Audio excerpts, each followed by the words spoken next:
홍콩의 민주화를 요구하는 시위가 내일이면 이제 100일을 맞이하게 됩니다. 홍콩이 왜 이렇게 시위를 하고 그리고 왜 민주화를 이렇게 열망하는지 그 역사적 배경과 앞으로의 전망에 대해서 말씀을 드리려고 합니다. 홍콩은 1997년도에 이제 중국으로 반환이 됐죠. 반환되기 전에 이제 홍콩은 그 아편 전쟁으로 난징 조약을 맺게 됩니다. 그게 1842년 난징 조약에 의해서 이제 홍콩이 영국으로 넘어가게 되죠. 그리고 이제 홍콩에 가면은 이제 홍콩 섬까지 이때는 넘어갔고요. 홍콩 섬 위쪽 그걸 지우룡, 구룡이라고 합니다. 구룡반도, 구룡 그리고 그쪽 위쪽은 이제 신계라고 하는데 그쪽까지는 이제 텐신 조약 그리고 1860년에 베이징 조약에 의해서 그쪽까지 다 이제 영국령이 되게 됩니다. 그 후에 1997년도 반환이 된 후에 50년까지는 이제 일국 양제의 시스템으로 가겠다 이렇게 덩샤오핑이 얘기했죠. 그러니까 일국 양제라는 것은 이제 덩샤오핑이 예전에 얘기했던 겁니다. 덩샤오핑의 명언 중에 검은 고양이든지 흰 고양이든지 쥐만 잘 잡으면 된다. 이런 실용주의를 얘기했고 또 우리 안에 이제 자본주의를 공산 사회주의에 들어와야 된다. 그래서 일국 양제, 그러니까 하나의 나라에 두 개의 시스템을 갖춘 거죠. One country, two system. 그래서 홍콩을 일국 양제의 그런 국가, 도시로 만들겠다. 그러니까 걱정하지 말아라.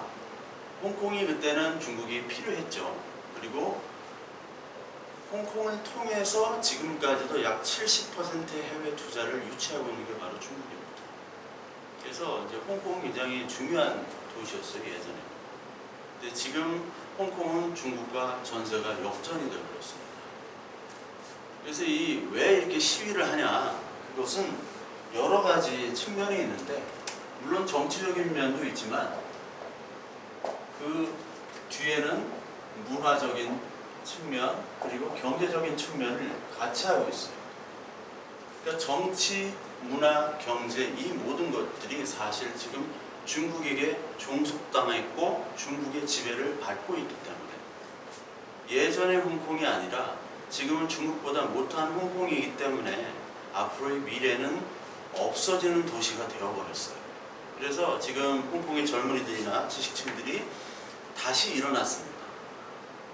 그러니까 이 2019년도의 시위만을 보시면 안 되고 홍콩은 지금까지의 2003년부터 또 2014년 우산혁명 때 50만 명이 넘게 이제 시위를 했죠. 특히 이제 2014년에는 우산혁명 때 79일간을 이제 시위를 했는데 79일간 그 시위를 한 후에 그게 실패로 사실 돌아갔습니다. 실패. 그 실패로 돌아간 후에 시진핑의 일국이 더욱더 강화가 되었죠. 그래서 이 홍콩의 문제는 이 강의도 사실 뭐 유튜브에 떠도는 이런 많은 강의들이 있는데 대부분 10분, 길어야 15분입니다. 근데 이것들을 정확하게 알려면 여러분들 한 3시간, 4시간 정도의 강의가 필요합니다. 근데 그렇게 하기 너무나 힘들고 제가 압축해서 간단하게 말씀을 드리고 또 다음 편은 이제 97년도부터 2019년까지 행정장관이 지금 캐리 람까지 5대 행정장관인데 사람은 4명입니다. 사람은 퉁치와 노널드 창, 럼추닝 그리고 캐리 람 이렇게 4명인데 이 거의 23년간의 홍콩과 중국과의 관계가 어떻게 이 행정장관별로 변화가 되고 그리고 중국이 어떻게 홍콩을 지배하게 됐으며 홍콩은 중국이 어떻게 저항을 하면서 동시에 반응을 하며 거기에 적응해 나가고 있는가 그걸 우리가 좀 알아봐야 돼요. 그것까지 알아봐야지만이 이 홍콩 시위의 그 근본적인 원인과 전망을 내릴 수가 있습니다. 그냥 민주화한다, 사회주의 물결이 들어와가지고 홍콩 자유주의가 지금 침해를 받고 있다 이 정도로만 그치면 안 됩니다. 여기에 모든 요소들이 다 있고, 그리고 어떻게 중국이 홍콩을 가지고 지금 그들의 중국몽, 시진핑이 얘기하는 중국몽을 지금 실현해 나가려고 하는지를 우리가 봐야 되겠죠. 그래서 그 홍콩은 그 97년도에 이제 이때가 이제 장택민 시대입니다. 장쩌민. 이때 이제 장쩌민이죠. 이때 이제 반환이 됩니다. 그 다음에 장택민 후에는 이제 후진타오가 나오죠. 후진타오. 그 다음에 이제 시진핑입니다. 시진핑이 올해로 10년 차입니다. 집권. 97년부터 지금 2019년까지 어떻게 이렇게 변화해 왔냐. 97년도에 중국은 그렇게 잘 살지를 못했어요. 우리나라와 중국이 92년도에 수교를 맺었습니다. 우리가 80년대까지만 해도 중공이라고 그랬어요. 92년도까지만 해도 중공이라고 했는데 그 다음부터 중국이라고 불렸죠. 중공. 그러니까 중국 공산당은 제가 뭐 예전에도 뭐 영화 5세대 영화에도 얘기했지만 60년대, 70년대 대약진 운동과 문화혁명 시기 때는 정말 못 살았던 데가 바로 중국이었습니다. 지금도 빈부격차가 심하지만 그때는 전부 다 못 살았어요.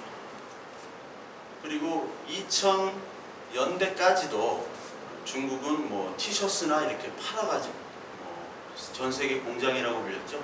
이런 나라였습니다. 근데 2007년도, 2008년도 베이징 올림픽을 기점으로 해서 중국은 지금 최첨단 과학을 추구하고 있는 나라가 됐어요.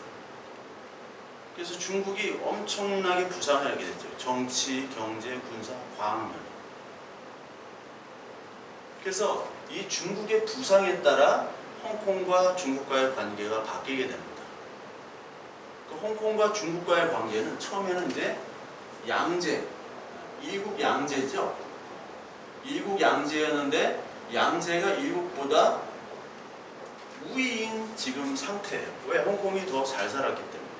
그러니까 97년도에 홍콩이 그 중국 내에 차지하는 GDP가 18%였습니다. 그 홍콩이 지금 이제 740만 명인데 그 740만 명이 생산해내는, 물론 이제 영국과 비슷한 그 산업 구조입니다. 영국도 금융 산업으로 유지되는 도시거든요. 그 나라거든요. 영국에 아무것도 없어요. 뭐 영국에 있었지만 뭐 자동차, 기계 이런 거 다 외국 기업에게 팔아 넘겼고요. 그리고 라디오 하나도 만들 수 없는 나라가 돼버렸습니다. 물론 이게 다 팔아 넘겼기 때문에 금융업으로 버티는 나라입니다. 홍콩도 마찬가지죠. 그러니까 금융업으로 인해서 18% 엄청난 그러니까 20% 가까이 5분의 1이 중국 GDP 전체에 홍콩이 차지하고 있는 비율이었어요. 근데 지금 홍콩이 전체적으로 중국에 차지하는 GDP가 2%밖에 안 돼요. 점점 내려가고 있어요. 왜 이렇게 내려가느냐? 중국이 그만큼 컸다는 거죠. 예전에는 홍콩이 필요했습니다. 홍콩을 통해서 우리가 발전을 해야 됐어요. 홍콩 시민은 1등 시민이었고 대륙인들은 2등 시민들이었어요. 근데 이게 후진타오 때 양제와 일국이 균형이 되게 됩니다. 양제와 일국. 양제 일국이란 뜻은 뭐냐면 일국이란 것은 하나의 차이나를 얘기합니다. 중국 애들이 대만과 홍콩과 이 티벳 그리고 신장 위구르 문제가 있잖아요. 그 신장 위구르, 티벳 그리고 대만을 한 나라로 엮습니다. 홍콩, 마카오까지. 근데 대만은 우리는 한 나라가 아니다. 투 컨트리다라고 하죠. 그 신장 위구르도 이제 뭐 두낭 넘어가가지고 그쪽으로 가면은 이제 인종이 달라져요. 이슬람으로 바뀌고 인종도 달라지고 종교도 달라지고 언어도 달라집니다. 티벳의 승려들이 그 독립을 하기 위해서 많은 승려들이 이제 그 투신을 하고 그리고 분신을 했어요. 그 문제가 심각합니다. 그래서 지금 일국을 포기할 수 없어요. 하나의 차이나를 포기하게 되면 만약 홍콩에서 무너지게 되면요. 대만과 티벳의 영향이 있고요. 그리고 신장 위구르의 영향이 있습니다. 이들의 독립에 가속도가 붙게 돼요. 그러니까 중국이 내전으로 혼란스러워지죠. 그 내정의 문제가 지금 잡지를 못하면은 중국이 가뜩이나 지금 경제적으로도 어렵고 미국과 무역 분쟁 중이고 그렇기 때문에 지금 심란한데 홍콩을 문제가 이렇게 터졌기 때문에 지금 중국으로서는 굉장히 민감한 지금 현실에 처해 있습니다. 왜냐면은 지금도 홍콩의 자본들이 중국에 영향을 미치고요. 물론 홍콩의 주식의 70%가 중국 사람들 겁니다. 대륙인들 겁니다. 그리고 홍콩 부동산 30%가 중국 사람들 겁니다. 대륙인들을 얘기합니다. 중국 본토. 그렇지만 외국 자본의 70%가 홍콩으로 통해서 들어와요. 나머지는 이제 상해 이쪽으로 들어오지만. 근데 지금 뭐 뉴스들을 보면은 홍콩에 있는 그 돈들이 싱가포르나 쿠알라룸푸르, 상하이로 많이 빠져나간다고 하죠. 몇 조씩 빠져나간다고. 그러니까 홍콩이란 도시가 지금 이러지도 못하고 저러지도 못하는 상태입니다. 중국은 정상 국가로서의 대접을 받기 위해서는 홍콩을 함부로 해서는 안 됩니다. 그리고 미국과의 지금 무역 전쟁 중이고 중국이 지금 내실이 없는 나라입니다. 사실 외환 보유고는 뭐 엄청나지만 달러를 가지고 있지만 그거밖에 없어요. 내실이 없기 때문에 지금 중국 성장률이 3%, 4% 이렇게 되거든요. 그러니까 3%, 4%라는 거는 GDP 성장률이 그렇다는 거는 여러분 월급이 올라가고 물가가 올라가면 GDP 경제 성장률이 사실 올라가는 겁니다. 그렇기 때문에 경제 성장률이 뭐 2%다 그러면은요 사실상 마이너스예요. 왜? 물가가 올라가기 때문에. 그러니까 예전에 우리 80년대는 우리나라 그 GDP 성장률이 15%에서 18%였어요. 연간 막 팍팍 뛰었죠. 또 그때는 저물가였습니다. 물가도 안정됐어요. 전두환 그 시대 때 자기는 이제 잘 모르니까 경제장관이 뭐 사공일한테 다 맡겼다고 이렇게 얘기하는데 하여튼 그땐 그랬어요. 뭐 잘 맞았던 때죠. 중국도 그렇게 단기간에 성장을 하다가 지금은 이제 성장이 멈춘 상태입니다. 더 이상 발전할 수 없고 그 내부적인 문제도 많고 중국의 많은 지방에 이제 공장을 세웠는데 그 공장의 공급은 과잉이고 수요가 이제 사라지기 때문에 빚더미 안게 된 지자체들이 굉장히 많습니다. 그 내부적으로도 굉장히 많은 문제를 갖고 있는 게 중국이에요. 그리고 다문화고 다민족이고 그렇기 때문에 중국은 지금 홍콩 문제를 어떻게 풀어가야 되느냐 지금 고민을 하고 있습니다. 그러나 그 전망은 있죠. 앞으로의 답은 있습니다. 중국이 그것은 97년도부터 홍콩을 어떻게 해야 되느냐 전략적으로 계획을 수립해 나왔어요. 그래서 지금 착착착착 들어맞고 있습니다. 중국의 계획도. 사실은 홍콩만 고립화되는데 이것은 이제 나중에 이제 중국 홍콩의 이제 전망에 대해서 이제 말씀을 드릴 겁니다. 처음에는 이제 홍콩이 이제 양제가 더 컸던 그리고 홍콩 특별행정구역이었습니다. 그러니까 홍콩만 따로 이제 홍콩만의 자치 행정구역이 된 거죠. 그래서 홍콩의 지배 중국은 간접적으로만 지배하는 것으로 이제 얘기했고 고도의 자치권을 지닌 행정장관을 통해서 이제 정치를 하는 그런 지역으로 특수지역으로 이제 남겨놨는데 이제 양제와 일국이 균형을 맞추다가 이제 여기서는 일국 우위가 되어버립니다. 우리는 하나다. 그래서 중국이 그 홍콩에 대해서 얘기하는 게 일국 양제의 개념을 다시 얘기를 했어요. 거듭거듭 얘기를 하는데 특히 이제 후진타오의 시진핑 때 일국 양제는 두 체제의 공존이지 두 정부의 공존이 아니다. 체제는 두 체제지만 하나의 정부, 즉 중국의 제한권 내에서의 두 체제를 인정한다는 겁니다. 그거를 계속해서 홍콩의 교육, 경제, 사회 그리고 모든 분야에게 계속해서 선동하고 그리고 엘리트들을 포섭하고 그리고 교육하고 법을 고치려고 했어요. 그게 누적되다 보니까 지금 이 2019년에 홍콩의 시위가 이제 터진 겁니다. 그러니까 이 홍콩이 이렇게 된 건 중국의 부상이 됐고 그리고 피후견된 홍콩 관리가 이제 제대로 능력을 못하기 때문에 이제 우리가 직접 통치를 하겠다 이거고, 거기에 또 홍콩인들이 반응을 해와서 특히 엘리트 계층이나 그리고 중산층 이상의 전문가, 중국의 그 10억이나 되는 인구에 서비스를 제공해서 이익을 얻는 홍콩의 특수 전문가들, 그리고 부동산 소유자들, 그러니까 엘리트층이에요 다. 그 사람들이 이제 중국화에 적응이 된 거죠. 그래서 예전에는 중국에 대한 간섭을 불안하게 생각하고 그리고 저항을 했다면, 중국이 있기 때문에 우리가 이익을 얻을 수 있는 그런 집단들이 이제 중국화에 앞장서는 친중국 세력이 됐다.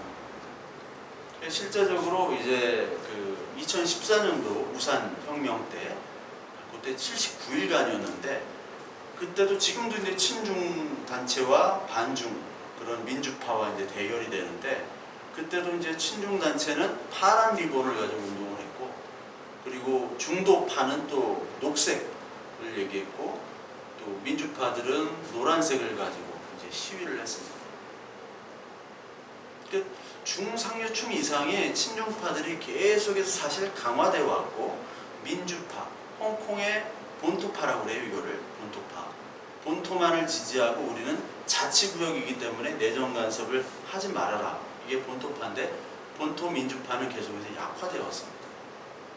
그러면서 홍콩에 대한 중국의 정책이 정치, 경제, 사회, 문화 각 계층에 확대되고 점점 젖어들었어요. 그러니까 여기 이 상태에서 가장 소외된 계층들은 청년이나 학생들이나 사회적 약자, 경제적 약자들, 이들만 소외되는 거죠. 특권층이나 엘리트 계층, 이들은 친중의 앞장을 서고 있습니다. 리카싱 홍콩 최고의 부동산 재벌, 시위 그만해, 계속해서 옛날부터 얘기를 했어요. 우리는 중국이야, 중국에 좀 동조해줘라. 왜? 자기가 중국 사람들의 부동산 투자로 인해서 자기가 돈을 많이 벌었기 때문에. 홍콩의 부동산 값은 뉴욕보다도 더 비쌉니다. 그래서 한 평, 두 평에 많은 사람들이 생활을 하고 있습니다. 홍콩 그 뒷골목 아파트들, 뭐 몽콕 지역, 심사추이 이쪽으로 가면요, 다 진짜 고시원보다 못한 데에서 두세 명이 자고 생활을 하고 있어요. 그러니까 홍콩 지역이 위쪽은 이제 심사추이, 그 위쪽은 이제 신계라고 합니다. 신계 지역, 신계 지역이 이렇게 있고, 여기 이제 여기 그 구룡인데 여기 몽콕, 여기서 심사추이, 그리고 여기에 이제 스타페리를 탑니다. 스타페리. 이 스타페리 500원 정도밖에 안 합니다. 여기서 이제 홍콩 섬이 있어요. 여기는 홍콩 섬 센트럴 있는 홍콩 섬이, 여기를 구룡반도라고 합니다. 홍콩 섬이 이렇게 길게 이렇게 있고, 여기를 센트럴, 그러니까 여기 센트럴을 많이 점령하잖아요, 시위대들이. 그 센트럴은 고층 빌딩이 있는 데입니다. 매일 8시, 저녁 8시에 여기 나이트 쇼를 하잖아요. 예. 그러니까 여기 그 빌딩에서 막 불빛 쏘는, 레이저 불빛 쏘는 나이트 쇼. 이쪽이 이제 빅토리아 피크, 거기서 이제 홍콩을 여기서도 보고 이쪽에서도 보고. 그 몽콕 지역이 전통적인, 몽콕 야시장이 유명한데 전통적인 그 주거단지고, 심사추이는 관광지, 여기서 뭐 샤오롱바오 이런 거 먹고, 여기서 배 타고 이쪽으로 넘어가서 이제 보고, 여기 센트럴입니다. 네. 센트럴에 있다가, 그래서 이렇게 이게 홍콩이 돼 있고, 여기 이제 저쪽은 이제 마카오로 연결이 돼요. 이쪽에서 마카오로 넘어가고, 또 저쪽 지방은 이제 홍콩 공항입니다. 99년도에 만든, 97년도에 만들었죠. 홍콩 신공항. 그래서 이렇게 돼 있는 이 홍콩인데, 이 7, 80년대 최고의 최전성기를 누렸던 홍콩이 지금은 바로 옆 동네, 건너가면 바로 이제 선전이라는 도시가 나옵니다. 중국에서 GDP가 가장 높은 도시입니다. 그리고 선전이 있고, 그 옆에 바로 둥관이라는 도시가 있고, 그리고 좌측 위쪽으로 올라가면 바로 광저우, 중국의 이제 3대 도시 중에 하나인 광저우. 그리고 광저우 바로 밑에는 이제 불산, 포산이라고 하죠. 포산. 불산의 가장 유명한 사람이 황비홍. 황비홍 영화를 보면 불산의 황비홍이라고 계속 자기를 얘기해요. 그리고 그 다음 유명한 사람은 일대종사, 연문. 이소룡의 스승이라고 알려진 영춘권의 그 시초, 창시자인 연문이 바로 불산 출신입니다. 그러니까 황비홍과 연문을 가지고 있는 그 도시. 이쪽이 이제 광동성이거든요. 여기 홍콩 이제 광동어를 나오고, 광동성의 GDP가 10배가 정확하게 떴고, 그에 비해서 홍콩은 2배가 떴습니다. 그러니까 이 역전이 돼버린 거죠. 그러니까 홍콩은 점점 경제적으로 약자가 되는 것이고, 중국 특히 광동성 지방은 점점 강자가 돼요. 중국 선전에 가면요, 초고층 빌딩들이 숲을 이루고 있습니다. 그리고 전 세계 IT와 전자제품 회사들이 다 선전에 몰리고 있습니다. 중국의 과학기술, 특히 후진타오가 칭화대 공대 출신이라 이 후진타오가 얘기했던 과학기술 대국을 얘기해요. 그때부터 과학기술 양성을 해가지고 지금 중국이 세계적인 과학기술 선도국가 중에 하나가 되어버렸습니다. 중국이 옛날처럼 뭐 티 만들어가지고 팔고 뭐 장난감 쓰레기 같은 거 막 차이나는 메이드 인 차이나 이런 국가라고 지금 보면 안 됩니다. 중국은 다 계획이 있어요. 치밀한 애들이. 그러니까 공산 사회주의 애들이 잘하는 애들이 포섭. 97년도부터 계속해서 정재계 사회문화계를 다 포섭해왔던 사람들이에요. 그래서 지금 계획대로 진행을 나아가고 있는 거예요. 그거를 홍콩 사람들이 이제 다 간파하고 알게 됐습니다. 그래서 이제 더 이상 참을 수 없기 때문에 그동안 시위를 했는데 2019년도에는 이제 이게 생존의 싸움입니다. 경제적인 생존의 싸움, 정치적인 생존의 싸움, 그리고 인종의 싸움이 되어버렸습니다. 우리는 절대로 중국인이 아니다. 중국이라고 주장하는 사람들은 부자들만 중국이라고 주장해요. 왜? 중국에 종속되었기 때문에 중국 없이는 자기의 사업을 이룰 수가 없습니다. 그러니까 많은 홍콩의 스타들, 지금은 홍콩 영화가 없잖아요. 예전에 얼마나 많은 홍콩 영화가 있었습니까? 성룡부터 해가지고 주윤발, 장국영, 얼마나 많은 홍콩 영화들이 있었어요. 폴리스 스토리 2가 바로 불용의 눈, 불용반도를 얘기하는 거예요. 불용반도. 그 얼마나 그 자본, 그 골든 하베스트부터 해가지고 그랬던 홍콩이었는데 지금 홍콩 영화가 없어요. 다 중국 투자자로부터 받아야지 영화를 할 수가 있어요. 그래서 지금 2019년도에는 그 시위 때 그 홍콩 스타들이 지지의 글을 쓰질 않습니다. SNS에. 2014년 우산혁명 때는 많이 썼어요. 지금 안 씁니다. 성룡 같은 사람, 청룡은 이제 중국을 지지했죠. 나는 중국인이라는 게 자랑스럽다 해가지고 홍콩인들로부터 비난을 많이 받았는데 그렇게 돼버렸습니다. 왜 이렇게 됐느냐? 그동안 중국이 홍콩을 완전히 장악하기 위해서 여러 가지로 노력을 했고 거기에 저항이 쌓이고 쌓였습니다. 특히 여러분 그 2019년 시위를 알기 전에 2003년 이 국보법 시위입니다. 국보법 시위 2003년 시위, 그 다음에 2014년 우산혁명, 요 두 개의 시위를 일단 알아요. 요때도 이제 50만 명씩 모였어요. 50만 명씩.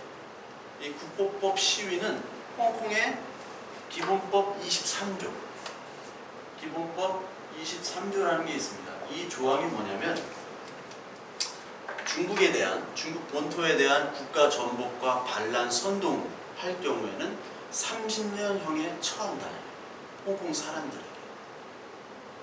그러니까 2019년 이번 시위가 그 범죄인 인도 소환법으로 시작이 됐잖아요. 그게 그 대만에서 2018년도 2월달에 대만에서 자기 여자친구랑 여행 가서 그래서 죽였잖아요. 근데 그 홍콩은 속지주의이기 때문에 자기 영해에서 발생한 범죄는 처벌하지 않습니다. 이게 영국법이거든요. 홍콩도 역시 영국법으로 이렇게 했기 때문에 그래서 중국이나 대만이나 마카오 이런 쪽하고는 범죄인 인도법이 체결이 되지 않았어요. 그래서 나는 홍콩에 있기 때문에 처벌을 못 받는다. 그런데 중국이 이거를 범죄인 인도법을 하게 되면 중국으로 이제 끌려가거든요. 그 대표적인 예가 2015년도에 코즈웨이 베이라고 있습니다. 코즈웨이 베이가 여기 센트럴 이쪽 홍콩 섬 이쪽 센트럴 오른쪽으로 좀 가면 코즈웨이 베이가 있어요. 거기를 딴 이름인데 거기 서점 대표, 출판사 대표 직원들 5명이 2015년 8월달에 사라집니다. 10월달에 사라져요. 그리고 8개월 만에 나타납니다. 그 석방 조건이 8개월 동안 석방 조건이 8개월간 구금 사실을 알리지 않는 하에서 석방이 된 거예요. 이 사람들이 시진핑의 비리, 시진핑의 여인들, 그리고 사생활 그런 것들에 대한 출판을 하게 되니까 중국에서 납치를 해가지고 가게 됩니다. 중국은 인권이 없는 국가이기 때문에 인권에 대한 개념이 없기 때문에 시진핑이 일당 독재 아닙니까? 제2의 진시황이잖아요. 그래서 시진핑의 일당 독재로 인한 중국에 대한 어떤 비판이나 비난이나 이런 것들을 다 국가 전복 그리고 반란 선동으로 규정을 해서 중국으로 소환되니까 이거를 막자 해서 일어난 겁니다. 그렇게 해서 일어났는데 그 전에도 이런 사건들이 있었어요. 특히 국보법이 여기 2003년도 국보법 이때 50만 명이 시위를 했습니다. 50만 명이 시위를 했고 2014년 9월달 이때는 7월달이었고 2014년 9월달 우산혁명 이때 79일간 했는데 실패했습니다. 실패의 원인들이 또 있어요. 이때도 50만 명. 그러니까 이때는 홍콩 행정장관 직선제. 지금도 요구하는 사항이 홍콩 행정장관 직선제를 요구하죠. 홍콩 행정장관은 어떠한 권한이 있냐면 모든 입법, 사법, 행정에 대한 관료들을 임명할 수 있는 입법 권한도 있고 행정 수반으로서 절대적인 권한이 있는 사람. 홍콩 행정장관. 거기다가 사법부의 판사 임명권도 있고요. 그리고 의회 해산권도 가지고 있습니다. 의회가 말 안 들으면요 해산을 해버려요.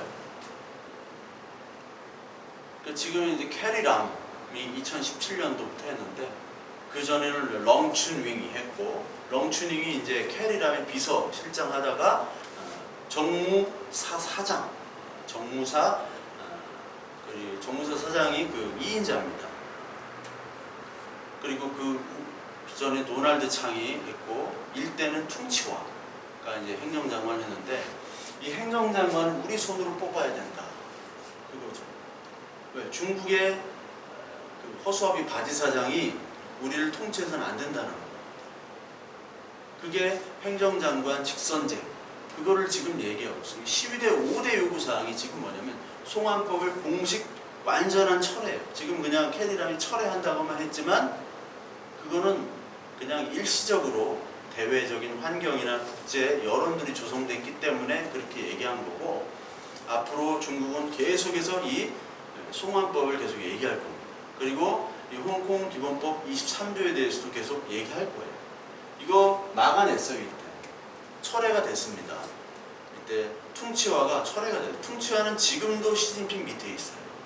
나이가 많은데 지금 82살인데도 불구하고 그때 누구죠? 미국 대통령 지금 도널드 트럼프 갈 때도 그때도 같이 갔어요. 퉁치와. 최근까지 시진핑 밑에서 활약을 하고 있는 거예요. 시진핑은 원래 푸젠성에서 17년간 있었어요. 푸젠성은 광동성 위에입니다. 중국에 보면. 푸젠성에서 배 타고 30-40분만 가면은 대만입니다.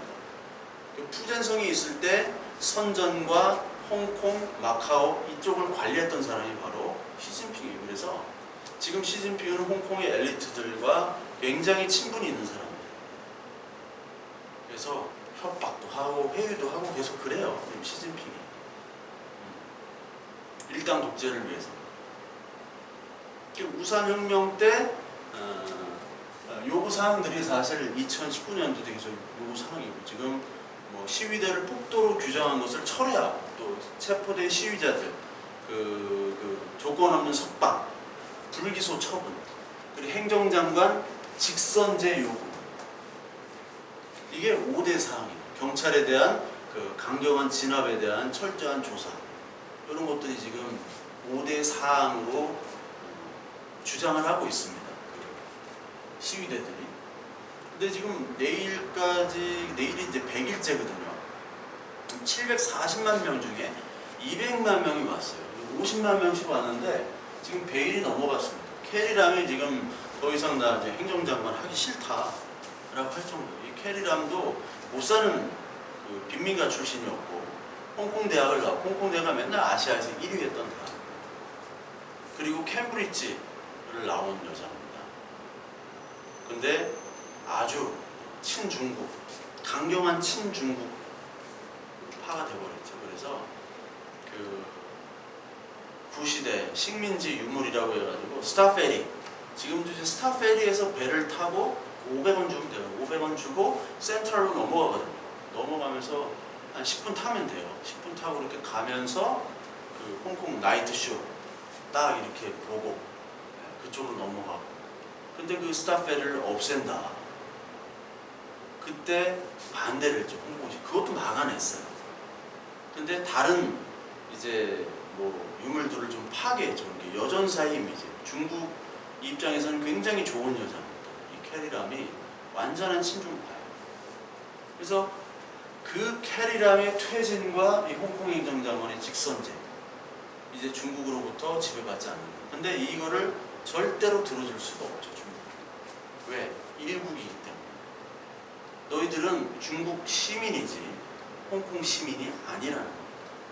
우리들이 정하는 내에서만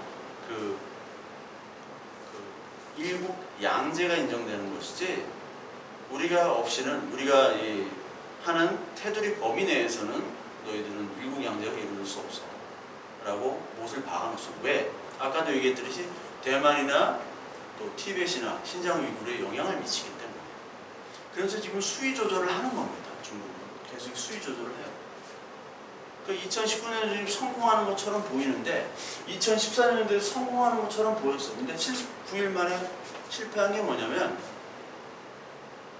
시위를 하다가 홍콩의 완전한 민주운동이 불가될 그런 조짐을 이제 보인 거죠. 그래서 중도파들이 생겨나기 시작하고, 그리고 그 가운데 민주파들 가운데 운동의 양상을 더 강경하게 해야 될지 아니면 더 온건하게 수위 조절을 해야 될지에 놓고 시위 지도자들끼리 분열을 하게 됩니다.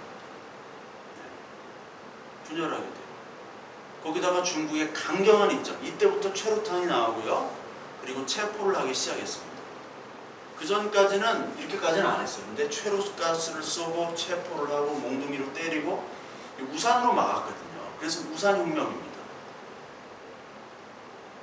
그래서 그렇게 하다 보니까 이 중국의 강경한 입장에 또 포섭된 홍콩인들이 너무나 많았어요. 그때 이제 캐리람이 2014년도에 정무사 사장이었거든요. 그러니까 렁추닝이라는 홍콩 행정장관의 바로 밑에 2인자였습니다. 이 여자가 이제 강경하게 진압을 했죠.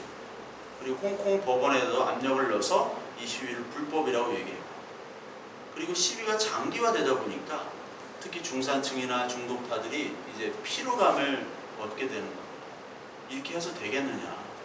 지금 중국하고 그냥 이렇게 중국이 발전해서 있기 때문에 홍콩도 같이 있는 건데, 만약에 여기 중국이 우리에게 더 많은 사항들을 요구하고 시위 때문에 중국이 완전히 우리 체제를 정복을 한다면, 그러면 더욱더 어려워지지 않겠느냐.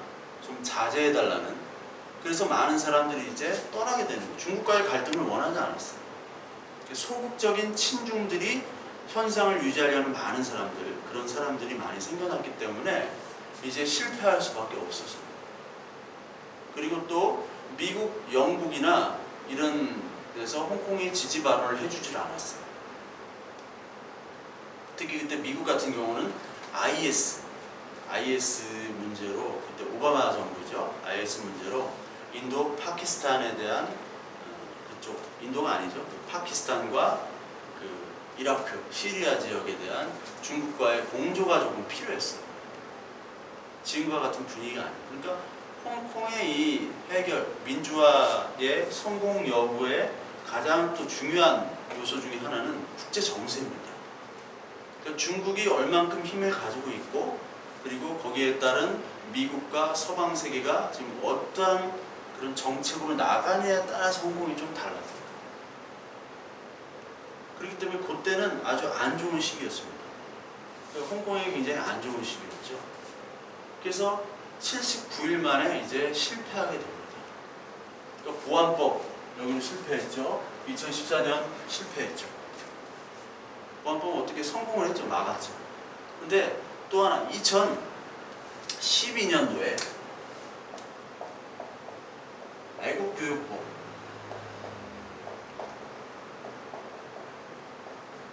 애국교육법을 제정하려고 했습니다. 이걸 발표를 해요. 애국교육법은 뭐냐면 홍콩인들에게 중국 애국하자는 거예요.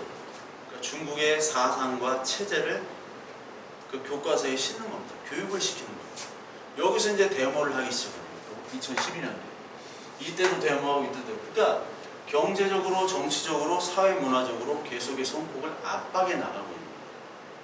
일국 양제에서 이제 양제가 아닌 일국으로 완전히 우리는 하나로 교육시키겠다는 거예요.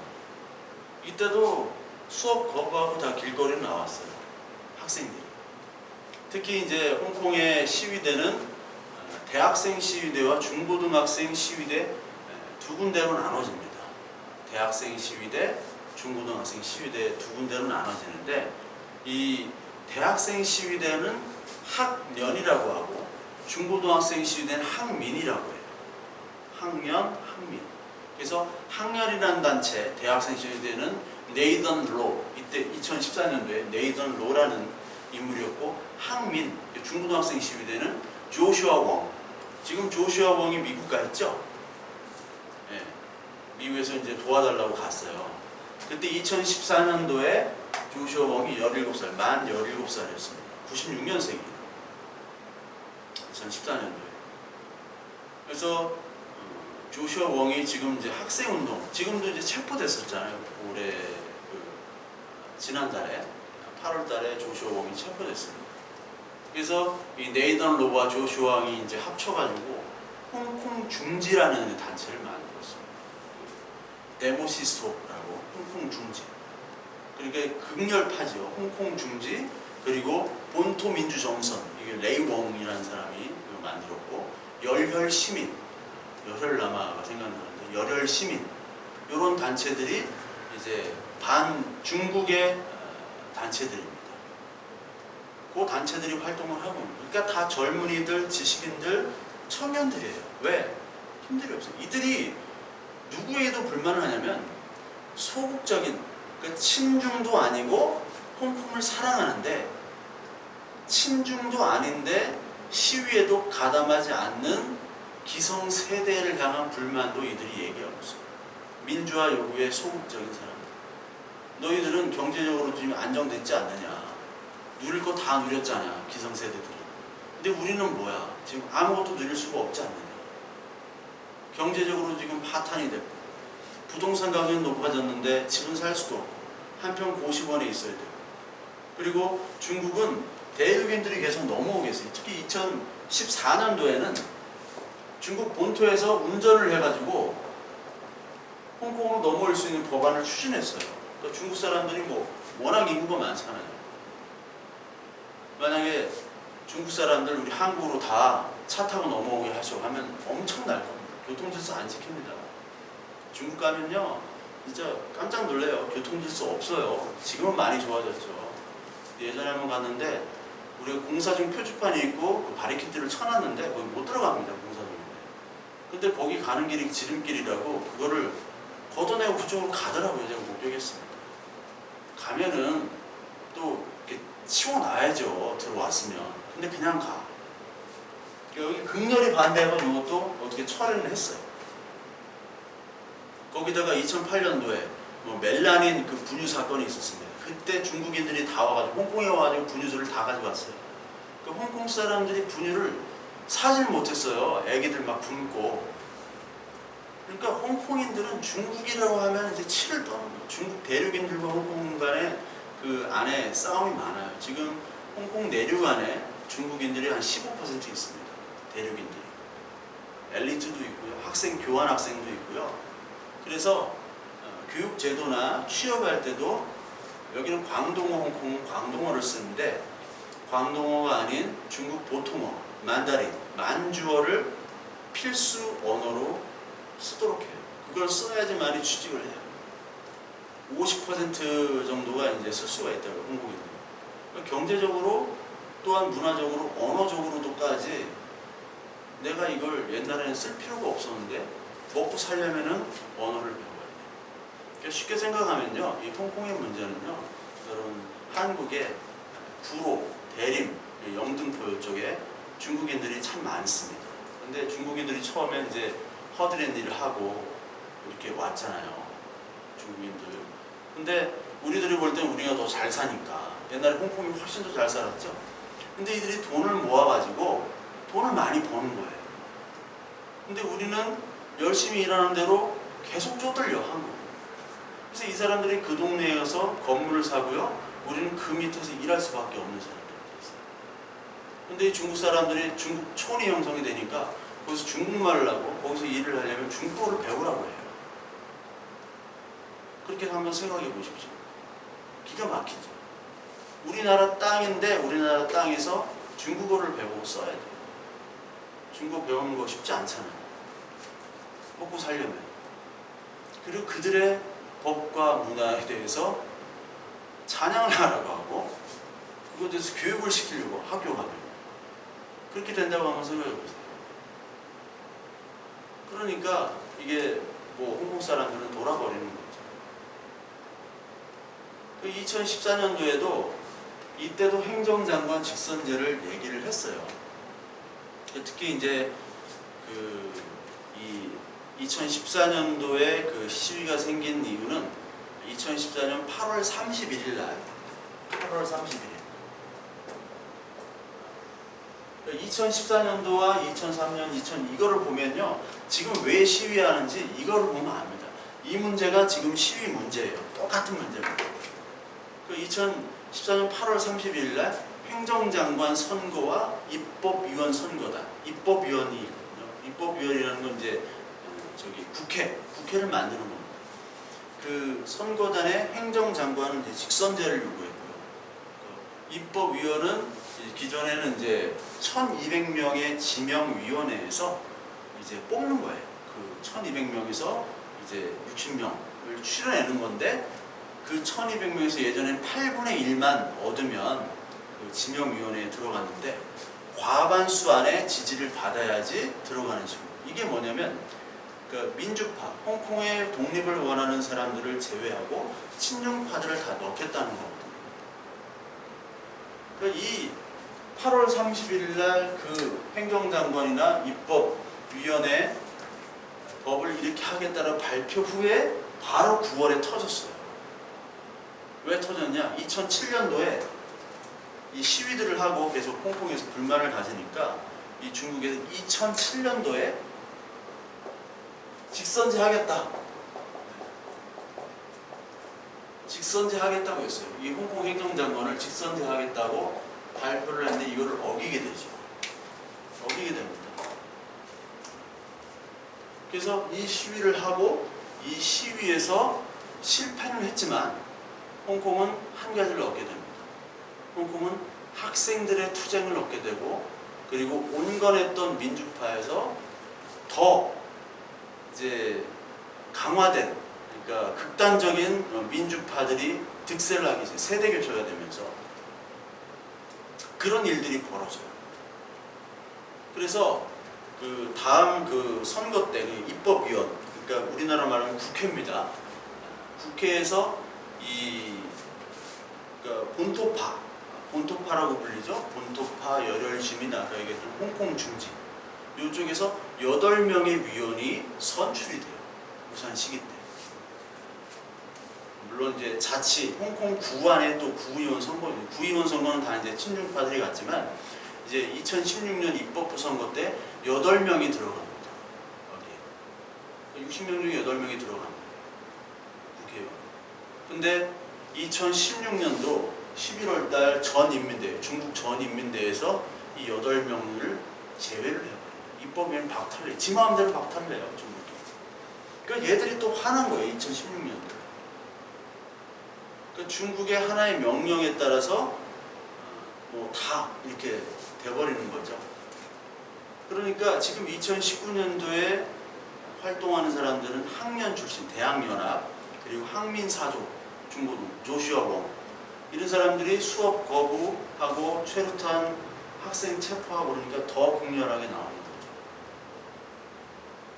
처음엔 이게 성공할까 생각했어요. 2019년. 근데 중국이 최루탄과 또 그 탄을 쏘면서 한 명이 시위대 여자가 이제 실명하게 되죠. 그리고 중국과 미국과의 관계가 지금 그렇게 좋지 않습니다. 무역 전쟁. 그렇기 때문에 지금 트럼프 행정부 또 공화당이 민주당 때는 이거를 잘 해보자는데 공화당은 이제 보수적이기 때문에 중국과의 직접 대결을 원하거든요. 중국의 본때를 보여야 된다. 그렇기 때문에 지금 중국이 쉽게 건드리지 못해요. 그리고 중국은 이제 정상 국가로 보여야 되니까 쉽게 건들지는 못하지만 일국을 양보를 할 수는 없습니다. 절대 양보는 안 해요. 지금 타이밍을 조금 속도를 죽이고 가는 그 시기입니다. 그래서 이 시위대들도 그걸 너무나 잘 알고 있어요. 중국이 어떻게 우리를 경제적으로 압박했나. 그러니까 마지막 카드는 이겁니다. 뭐 선전에 있는 군대를 투입하고 그러진 않아요. 예. 그럼 더 혼란이 오고 그 친중이 있는 사람들도 이제 마음은 돌아서게 돼요. 물론 그 마음을 표현하진 않지만 그래서 중국이 할 수 있는 카드는 경제적인 제재가 더 들어올 겁니다.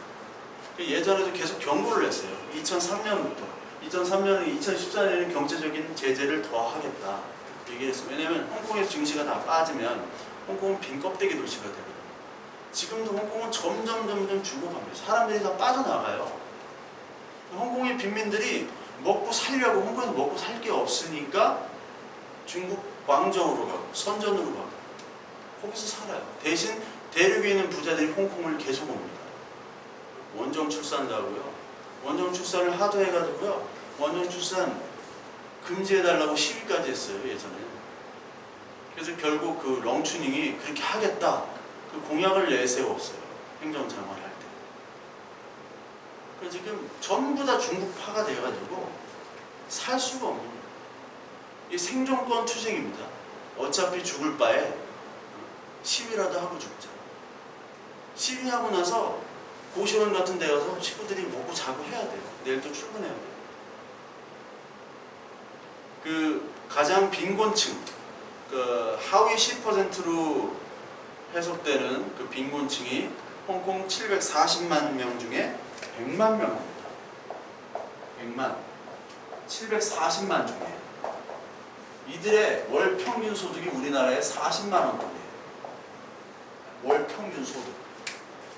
엄청나게 못 살죠. 40배가 넘게 차이가 나거든요. 그러니까 살 수가 없는 거예요. 그래서 지금 중국은 경제적인 제재로 앞으로 더 나아갈 것이다. 앞으로의 시위 전망은. 근데 시위대는 더 극렬하게 나갈 것이지만 수위 조절을 해가면서 경제적인 압박으로 중국이 들어올 겁니다. 여러 가지 경제적인 압박. 중국은 정상적인 국가로 나가려고 하기 때문에 홍콩에 대한 직접적인 강한 제재는 하지를 못해요. 중국이 원하는 것은 기축통화. 기축통화를 지금 들어가려고 해요. 기축통화 중에 SDR이라고 있습니다. SDR. 그 IMF에 보면은 이 SDR, Special Drawing Right. 그러니까 특별 인출권이라고 하는데 특별 인출권, Drawing Right인데 이게 뭐냐면 전 세계 기축통화가 우리가 잘 아는 이제 달러가 1달러당 금 0.887g 뭐 이렇게 나오고, 그 기축통화가 이제 달러가 있고, 그 다음에 유로화, 그 다음에 엔화, 파운드 이렇게 있습니다. 그래서 달러가 한 44% 차지하고, 그리고 유로화가 34%, 엔화가 11%, 파운드도 한 11% 정도를 가지고, 이게 뭐냐면 나라가 위기일 때 이걸 가지고 이 기축통화가 있으면 그 통화로 받는 거예요. 무이자. 그만큼 또 IMF에게 내는 건데, 이게 뭐냐면 기축통화는 전 세계에 통용될 수 있는 통화로 들어가게 되는 거예요. 중국은 10년 전부터 시진핑이 집권한 전부터 위엔화를 기축통화로 넣으려고 부단히 노력을 했는데 미국이 계속해서 커트 해버리죠. 중국은 안 된다. 지금 4개의 통화로만이 가능하다. 그래서 우리나라는 외환 위기 때 우리나라 돈을 쓸 수가 없는 거예요. 달러를 구해봐야 돼요. 달러나 유로화나 외화를 구해봐야 돼요. 근데 만약에 뭐 일본이 외환 위기다 그러면은 여기서 그냥 가져올 수 있어요. 자기 나라 돈으로 가져올 수 무이자. 그러니까 전 세계에 통용되는 화폐로 인정받는 겁니다. 그러니까 전 세계의 전쟁은 금융전쟁입니다. 그러니까 홍콩 시위대 아무리 이렇게 시위를 해야 생존권 앞에서는 다 무릎을 꿇기 마련이거든요. 그래서 앞으로의 전망은 중국은 계속해서 경제적인 도발과 전쟁, 제재를 가할 것이다. 북한도 지금 힘든 게 미국이 경제 제재를 하기 때문에 그렇거든요. 그게 힘든 거예요 지금. 그러니까 빨리 풀어달라고 미사일 자꾸 쏘는 거고, 미국하고 하겠다고 한국은 가만히 있어라, 나서지 마, 나대지 마 이렇게 얘기하는 거고, 마찬가지로 경제적인 제재를 가할 것이고요. 그리고 이 시위대는 그만큼 이제 물러설 수가 없는 거예요. 더 살 수 없다. 그래서 더 시위를 할 겁니다. 그러니까 앞으로 어떻게 될지 모르겠지만 정확히는 모르겠어요. 근데 일국을 양보하지 않을 거고, 그리고 절대로 홍콩에 대한 이런 시위를 용납을 하지 않는데, 지금은 국제적 정세적으로 타이밍이 좋지 않다. 그래서 경제적인 압박을 통해서 어느 정도 이 누그러지고, 그리고 많은 사람들이 이 시위에 대해 피로감을 느낄 때, 그때 이제 정치적인 물리적인 제재도 조금씩 들어갈 것이라고 예상이 됩니다. 그러니까 너무 두서없이 얘기했는데 다음 시간에는 이걸 또 퉁치와 시대 때 행정장관 시대별로 중국이 어떻게 이 홍콩에 대한 정책들을 해왔고 포섭을 해왔는지에 대해서 퉁치와 도널드 참, 렁추닝, 캐리랑 시대별로 조금 가볍게 알아보는 그런 시간을